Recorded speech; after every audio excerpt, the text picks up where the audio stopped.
વડોદરાના ઇન્ચાર્જ ખાણ ખનીજ અધિકારી સહિત 4 કર્મચારી 2 લાખની લાંચ કેસમાં ટ્રેપ થયા હતા. ફરિયાદીએ રેતીના સ્ટોક માટે ઓનલાઈન અરજી કરી હતી, જે અરજી મંજૂર કરવા કચેરીના કર્મચારીઓએ 2 લાખની લાંચ માંગી હતી.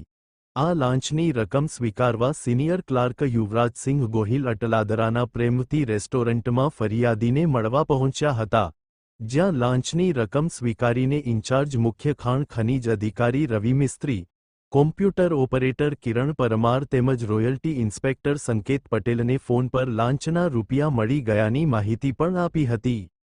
સિનિયર ક્લાર્ક યુવરાજસિંહ ગોહિલની ધરપકડ, ઇન્ચાર્જ ભૂસ્તર શાસ્ત્રી સહિત 2 ફરાર રેતીના સ્ટોકની ઓનલાઈન થયેલી અરજીને મંજૂર કરવા ખાણ ખનીજ વિભાગના ભ્રષ્ટ અધિકારીઓએ ફરિયાદી પાસે 2 લાખની લાંચ માંગી હતી. લાંચની રકમ મળી જતા યુવરાજસિંહે તેઓમાં ઇન્ચાર્જ ભૂસ્તર શાસ્ત્રી રવિકુમાર મિસ્ત્રી, રોયલ્ટી ઇન્સ્પેક્ટર સંકેત પટેલ અને આઈટી એક્ઝિક્યુટિવ કિરણ પરમારને પૈસા મળી ગયા હોય પરમિટ ઇસ્યુ કરવા જણાવ્યું હતું. લાંચ રૂશ્વત બ્યુરોએ મુખ્ય અધિકારી સહિત 2ની શોધખોળ હાથ ધરી છે.